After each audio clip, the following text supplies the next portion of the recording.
Visit Elmhurst.org to explore the new City of Elmhurst website. Find out the latest Elmhurst news, pay utility bills and parking tickets, report concerns, and much more. Elmhurst.org is an ideal way to discover what Elmhurst offers your business, your family, your life.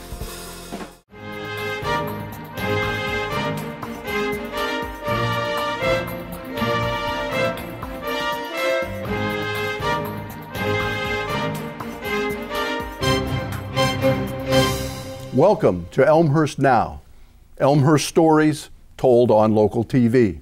I'm Ken Bartels, your host, and tonight we're going to be talking about the York Distinguished Alumni Program with two people very interested and very involved with it. Lisa Fanelli and Jay Webb, and welcome to Elmhurst Now to both of you. Good evening, Ken. Hi, Ken. I want to start out by just talking a bit about how the program got started. I'm interested as I know the two of you are on the advisory committee.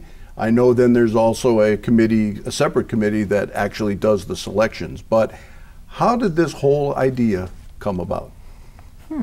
Well, so in addition to Jay and I working on the advisory committee for this, I am also the executive director for the District 205 Foundation. So I talk to a lot of local area districts and personnel, people who work there.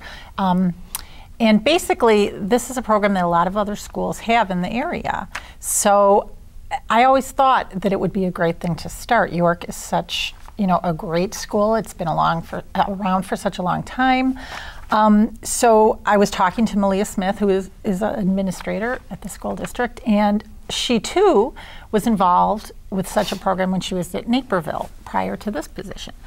So the two of us really thought it would be important to try to start something like this. And I think that's pretty much the genesis. And then we had a principal at one of our middle schools who had started this program in his former position. And so with his help, we kind of met and started it up. And Jay, were you involved at this same point? No, I wasn't. I came along a bit later as they were trying to fill in the committee.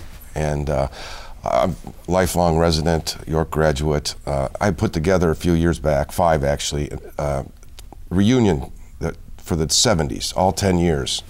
And we have a reunion every year instead of 10 years. We're getting too old to wait the time period of 10 or 5 years, so we do it every year. We're married to spouses, we went to neighbors, we're different classes.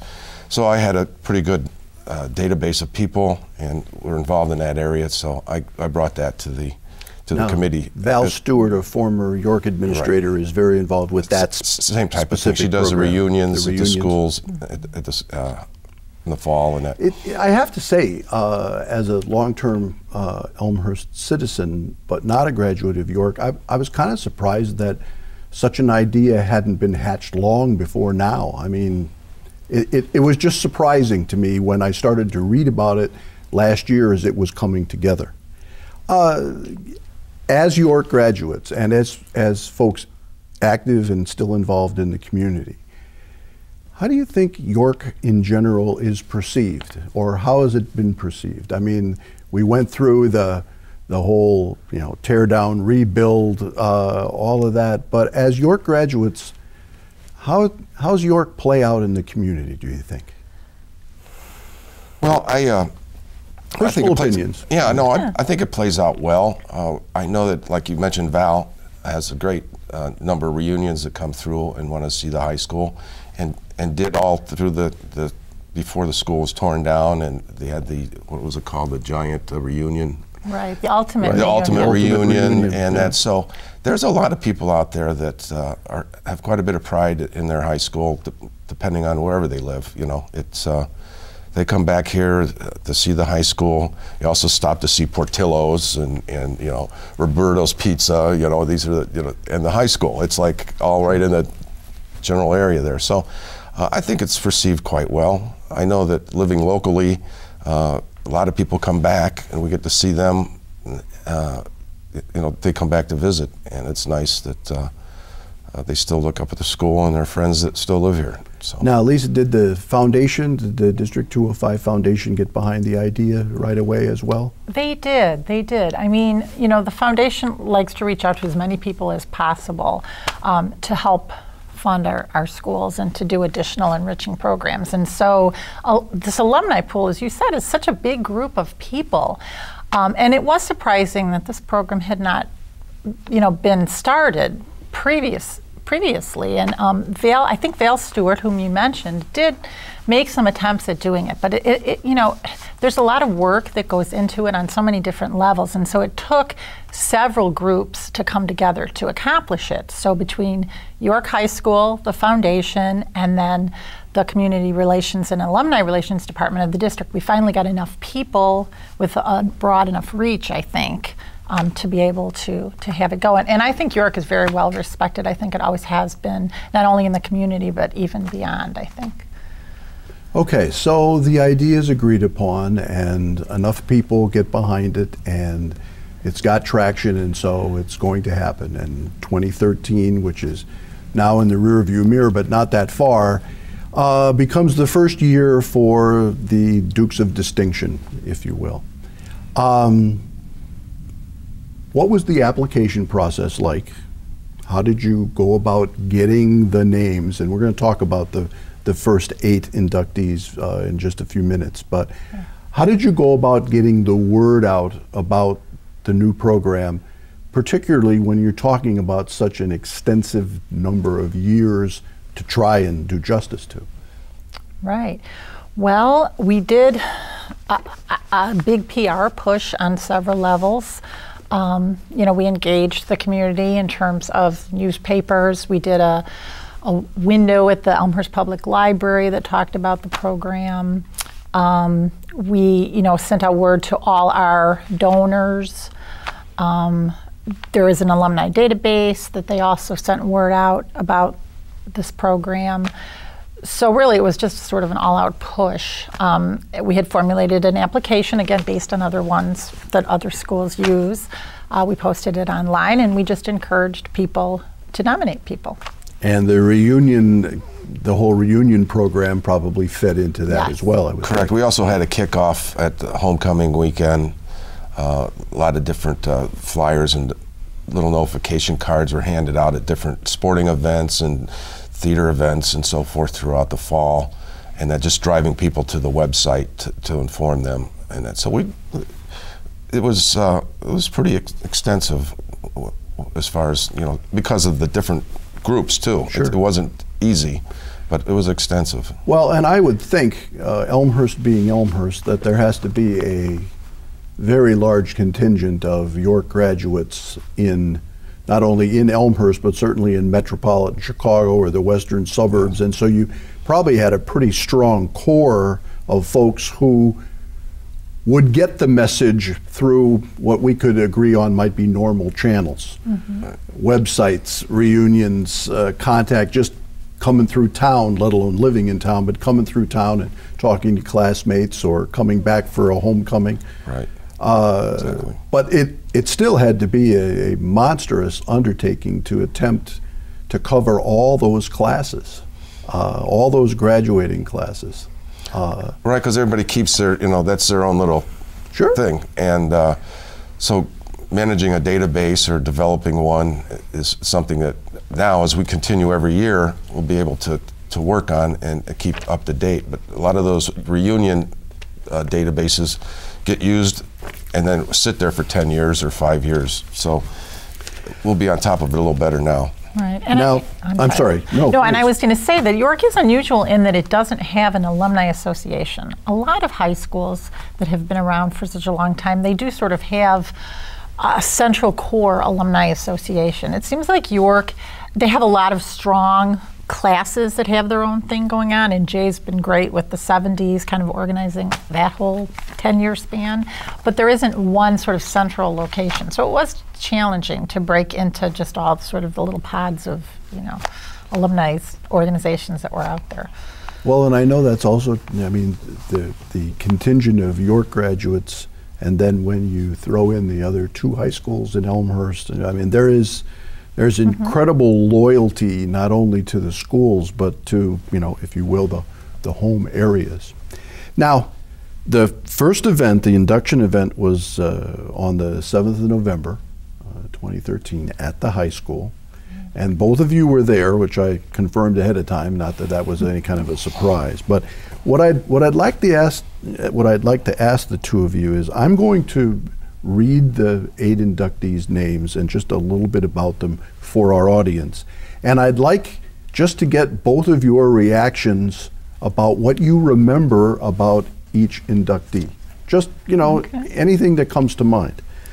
So the first one is Dr. John Baumrucker, York class of '62, medical doctor, long-term volunteer in Bolivia, where he actually created a foster home for at-risk boys, also very involved in a water project down there, and wound up getting a very important award from Rotary International. What do you remember about Dr. Baumrucker? Well, I remember him talking about landing in this town, and it was a tourist. It was a summer or winter home for people. So the population swelled up at one point, I guess it must have been the winter. And so he was busy as a doctor, and then it would drop off in the spring when people would go back north.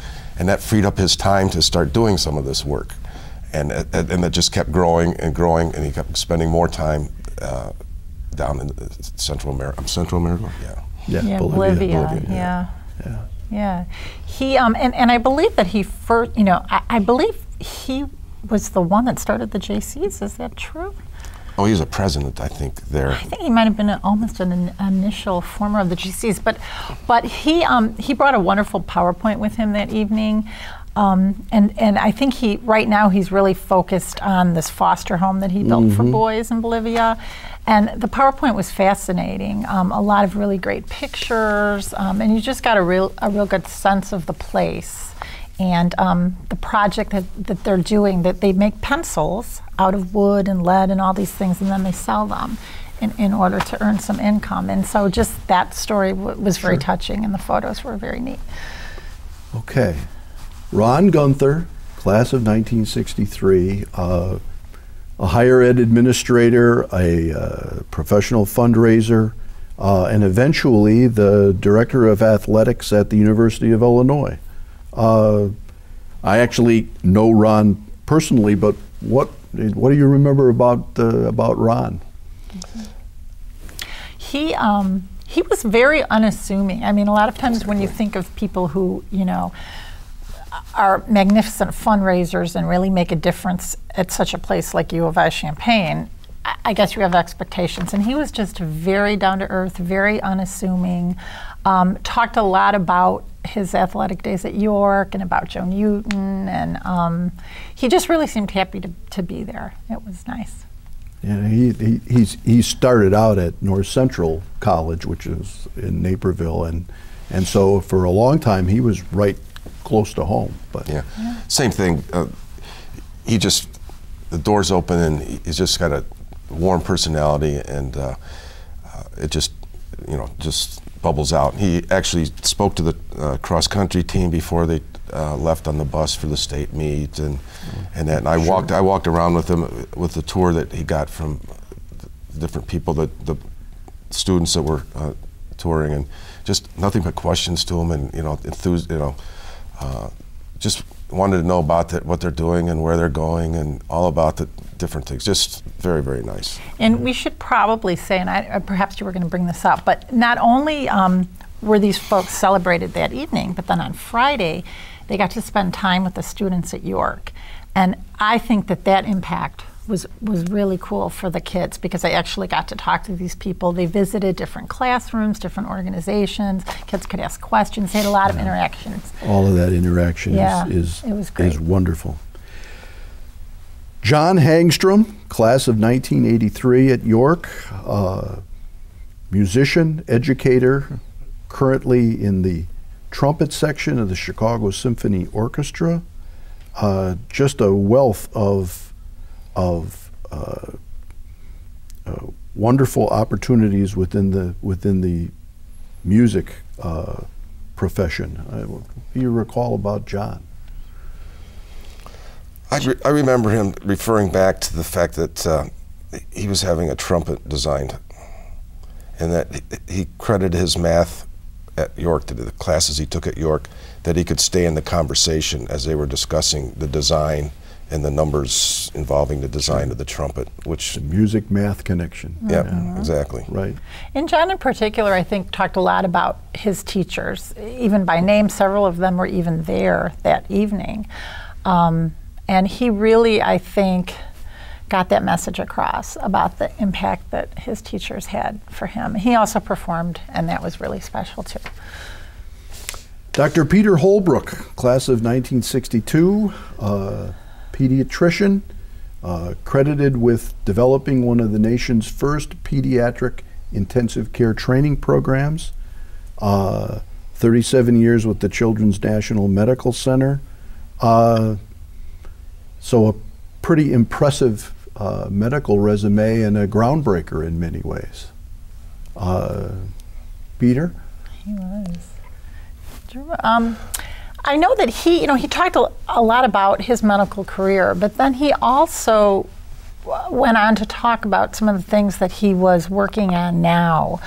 And he was very into sort of the information overload that this society and this culture has right now. And he made a lot of very interesting points about that and what he's doing in terms of that. I can't remember. Do you remember exactly what? Well, he was later in the program, and yeah. I remember starting out with his family. Quite funny. It's about his parents were involved in politics here in town, I believe. That's right. And I don't exactly recall but I remember that it was pretty funny about he was under a microscope because of his folks' activities in town. Oh, that doesn't happen in Elmhurst, does it? No, not at all. So, no, very, very sure. Very good, though. Dr. Claudia Lucchinetti, class of 82, clinician, researcher, and professor of neurology at the Mayo Clinic in Rochester, Minnesota. I mean, you wouldn't even have to say anything else. That already is like exactly amazing.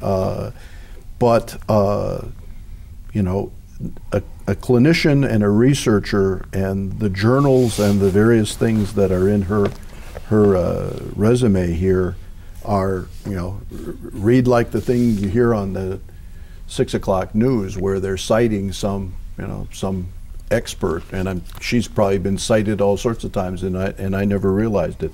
Remember, what do you recall of her?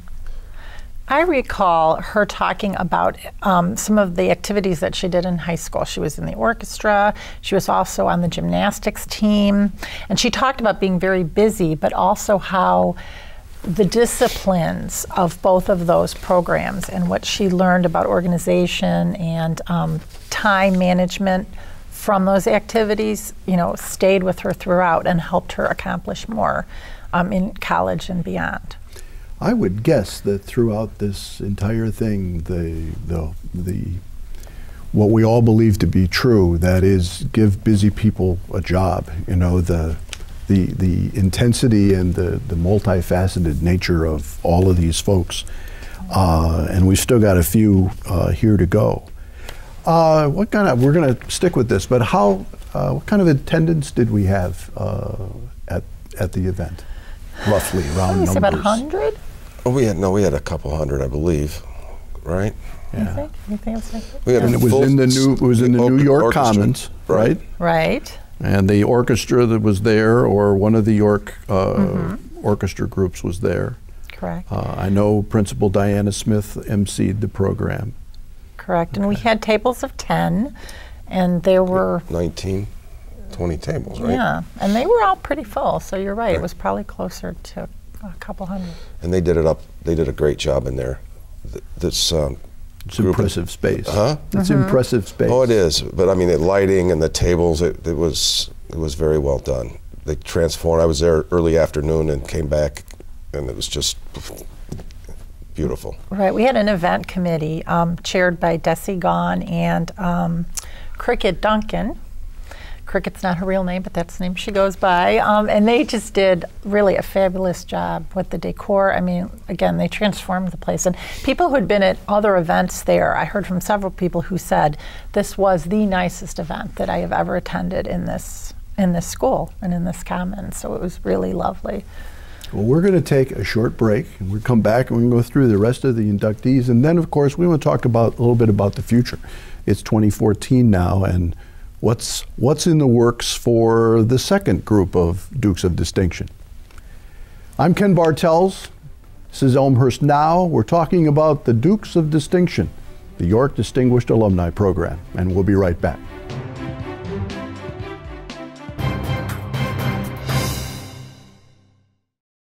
The Churchville Schoolhouse opens the door to the best education in history.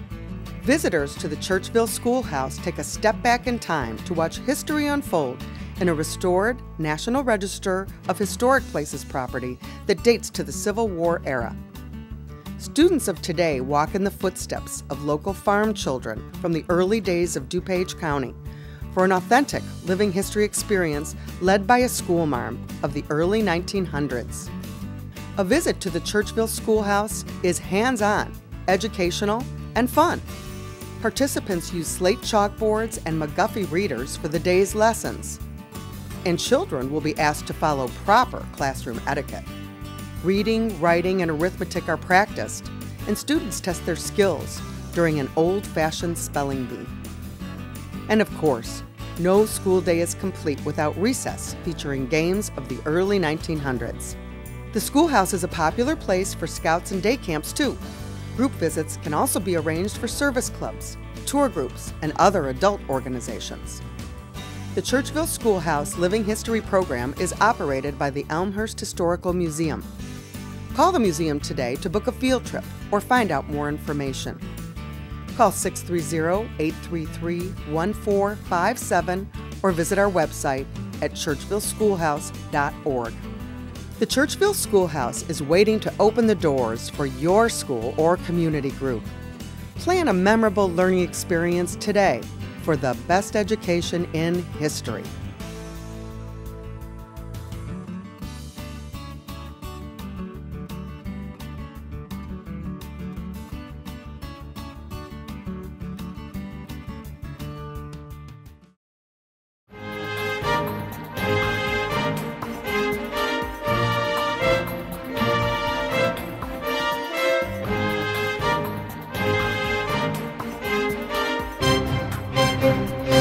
Welcome back to Elmhurst Now. We're with Lisa Fanelli and Jay Webb, and we're talking about the York Distinguished Alumni Program, which started last year in 2013. And we were going through the first 8 inductees, and I want to get right back to that, and if you will, do the final folks. And then I want to talk about this year. The next one was in your wheelhouse, Jay, Ken Paulson Class of 1972, editor, lawyer, educator, one of the founding editors of USA Today, pretty impressive journalist. What do you remember about Ken? Did you know Ken? I did know Ken, but he didn't know me. He was, I was just a freshman, But ironically, we met up at a wedding over the summer, and he was at his niece's wedding, and my son was in the wedding party, and his niece was marrying a member of the track team, the sprint team, the relay team, and they were all there, and it was kind of a coincidence. Then he gets to the awards program, and he wants to know if his record in the 220 still stands, and it does. He still holds the record at York for the 220-yard dash, or the 200 meters, whatever it's been converted. But just a great guy, and a lot of the stuff that he started in the York paper translated into the USA Today, and that's that little brief synopsis layout on the page. He took it to it started at the York High, and he took it to the USA Today. So the box features. Exactly. Yeah. Exactly. And Ken is actually interested in trying to maybe establish a little fund to benefit the students, the current students of York High. So I want to give a shout out to anyone who's interested in supporting that. He told me he was going to start a Facebook page, and then maybe reach out to some people and see, even a small amount of money can buy these kids new equipment or can send them to conferences. I mean, there's so many things that can impact them in that way. And so I think he has just a really big heart and wants to, continue helping the kids in journalism, which think is great. Well, you run into the student newspaper in various places in town, which is, I don't know if that's normal or not for a high school newspaper in a metropolitan community, but it's kind of neat. Yeah. The one inductee who had passed away, Dr. Charles Tilley, class of 1946. He was a sociologist and an editor and an educator, taught at Michigan and Harvard and Princeton, at Columbia, 51 books, and invented the field of popular history. History's focus on ordinary people. Obviously, he wasn't there. How was that handled? There was a representative there on his behalf, yes, a family his daughter. member, perhaps his daughter. His daughter came and spoke on his behalf. Again, she brought a wonderful PowerPoint that had a lot of great photos and quotes from students of his, and she really just did a great job, I think, of representing him as a man, as a father, and then as a professional. So that was really touching. Yeah, it was very enjoyable. She did a great job. Mm-hmm. The final inductee was Dr. Sidney Carne Wolff, class of 1958. She's an astronomer, first woman to head a major astronomical observatory in the United States. Develops telescopes, actually, and this is fascinating to me, in the foothills of Chile, there's a mountain ridge that's named for her. You know, you just don't work, you can't write this stuff. It's got to be true. What do you remember? What do you remember of her? Well, you get the idea with this one, and they're all the real deal. Oh yes. You know, and she's not any different than the rest. I mean, it's a big time, and I had the chance. She mentioned the luncheon the next day, and I got to sit with her husband, and he was talking about a telescope built in Hawaii, on the mountain in Hawaii. And I said, well, you know, talk to him. So what do you do? Bring in the military helicopters and get the stuff? Oh no, you got to build a road up the side of this mountain, and the temperature difference between up and down. You got to get water up there. There's no water, so they built a cement plant halfway up the mountain, and just get, you know, get the idea of what they actually did, and it's just incredible. It's incredible, and she's wonderful, and but it's nice to see the picture behind the scenes too with her husband. It was really interesting. So, well, it sounds like the 7 inductees and the 1 representative of number 8. It sounds like they were delighted to be in the first class, the first group. So now I need to step back a little bit and say, okay, you did this great PR campaign, nominate, you know, Dukes of Distinction. You inducted 8. How many applications did you get? I mean, we had over 30 applications.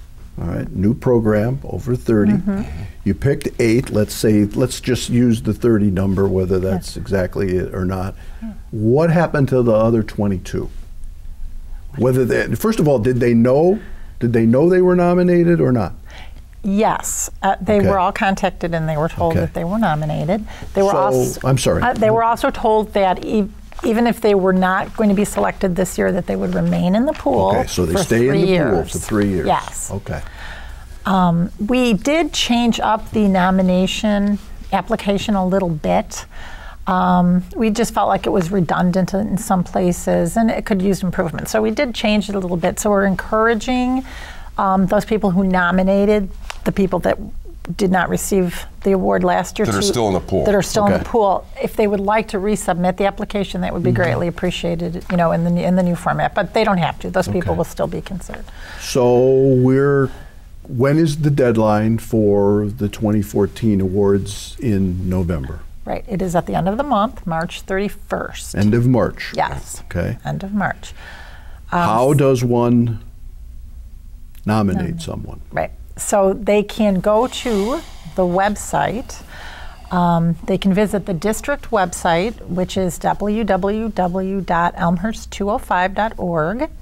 And they can either go through to the Alumni Relations page or to York High School, and they can access the application, the nomination form, and then they just fill it out and send it, and then it will be received. Now, if I want to nominate the two of you, do I need to let you know I'm doing that early on, or what's recommended? Yeah, I mean, you don't really need to, but I think in most cases they did, because in most cases they had a relationship with the person they were nominating, so they let them know that they were going to do it. And there's some information required that they might have had to ask, sure, you know, the people for. So I think it's always nice to let them know. They're honored that they're being nominated. Okay, so anyone watching this program, by the end of March, you could nominate someone for consideration, and the paperwork at the website, get that submitted. What happens then? Then there is a selection committee that reviews all the applications. That will typically happen probably over the summer. Prior to that, we do review them. If there's any incomplete information, you know, we go back and try to get that. Sometimes we do our own research, you know, Google the people, see if we can find anything else out.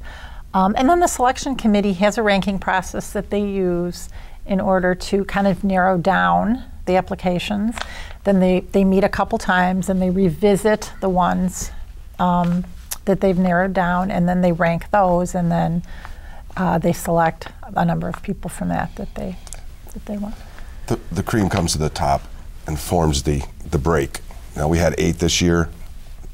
Doesn't mean we'll have 8 this year. The 14. So 8 isn't a magic number by any means? No. Okay. It's just the way things shook out. Just the way it happened. Yeah. Okay. Right, and because it was the first year, we definitely wanted to make a splash. So we wanted to, you know, induct as many people as we could. We might, only because they do spend time with the kids the next day. 7 people, it was a lot to manage. So we may, you know, have fewer in the future, but we'll see.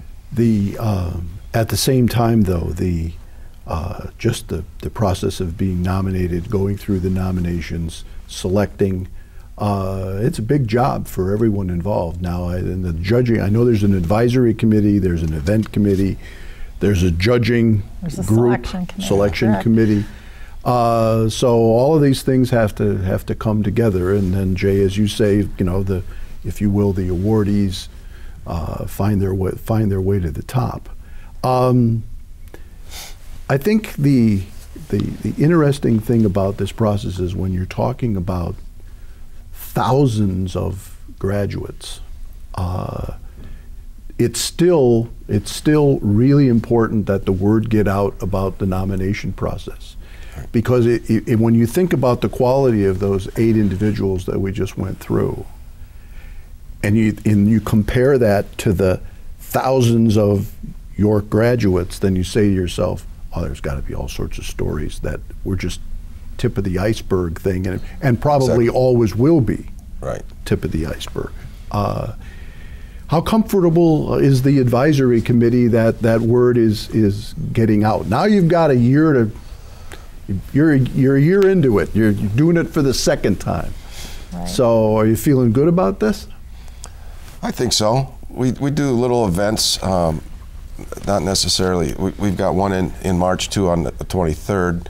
It's we call it a triathlon, and it's a fundraiser, but it's mainly an information disperser to get out to the community. It's here in town. Our triathlon is bowling, bag toss, and pool.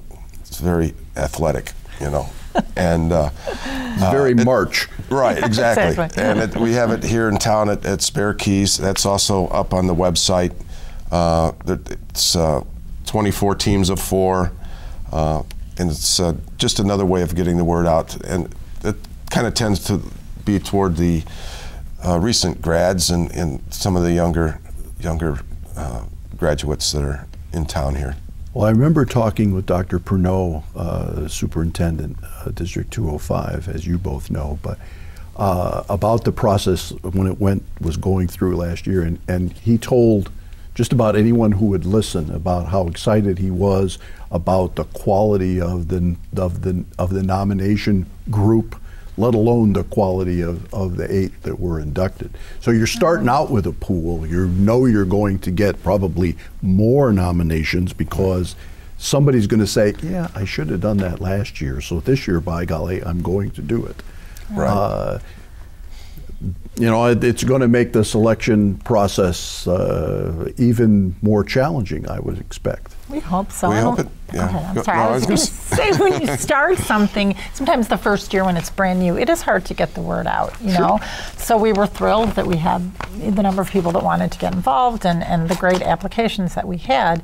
But we're hoping, you know, that we're going to build steam, and that as the word gets out and that people talk about what a great event that was, and the kids talk about how neat it was to, you know, meet these people and talk with them the following day, that you know, it'll catch on even more, and we'll get more application. Well, when you start something new, everything is new. Right. I mean, you're the ones, you know, creating and crafting everything.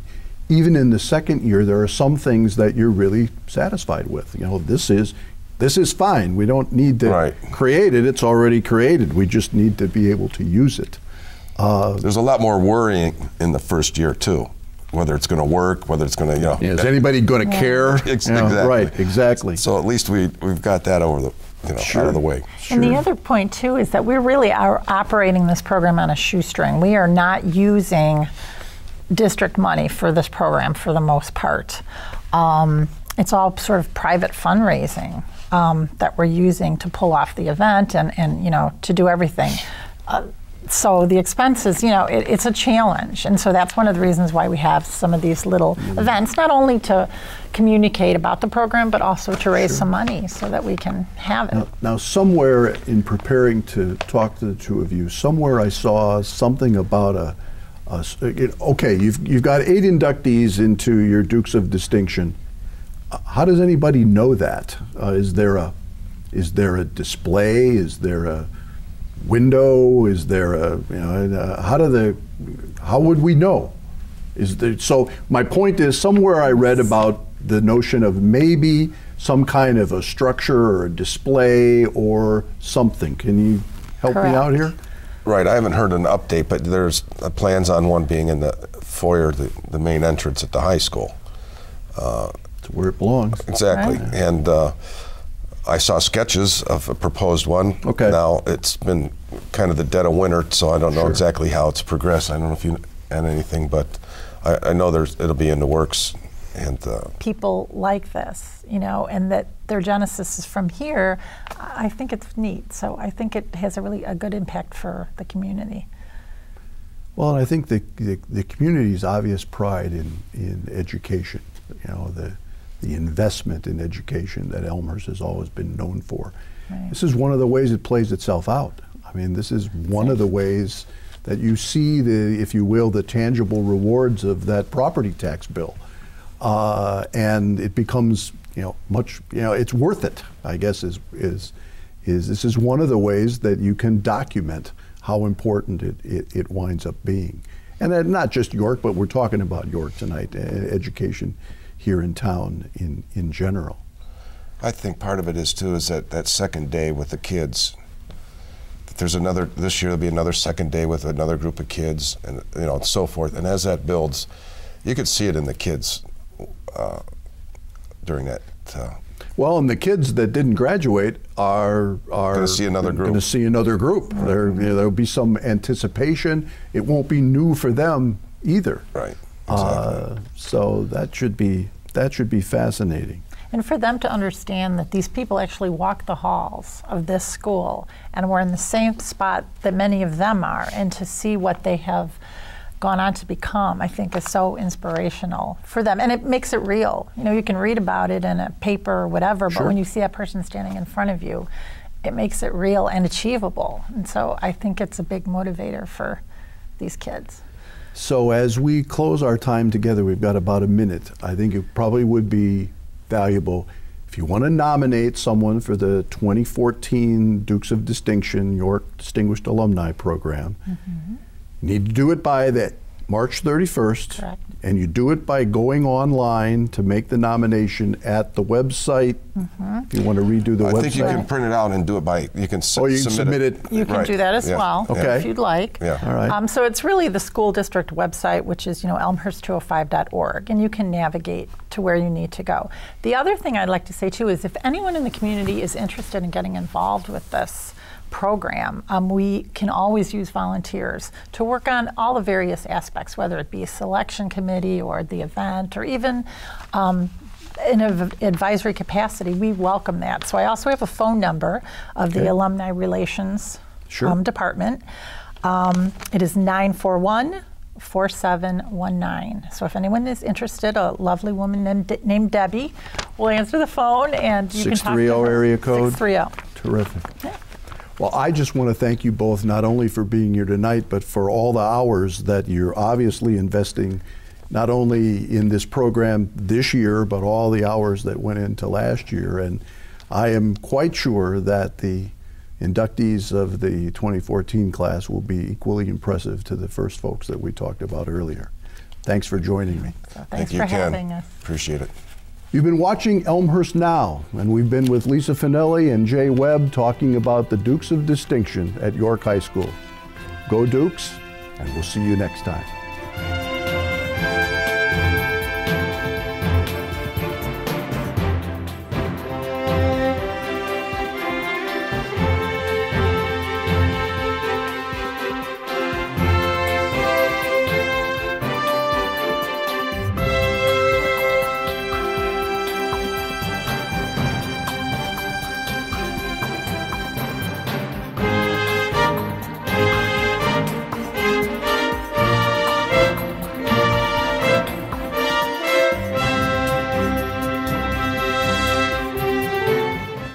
Hi, I'm John Quigley, President and CEO of the Elmhurst Chamber of Commerce and Industry.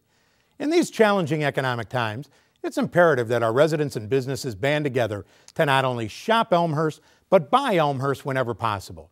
We have great stores in our city center, Spring Road, Butterfield Road, York and Villette Streets, St. Charles and Route 83, North Avenue and Lake Street, along North York and even Grand Avenue.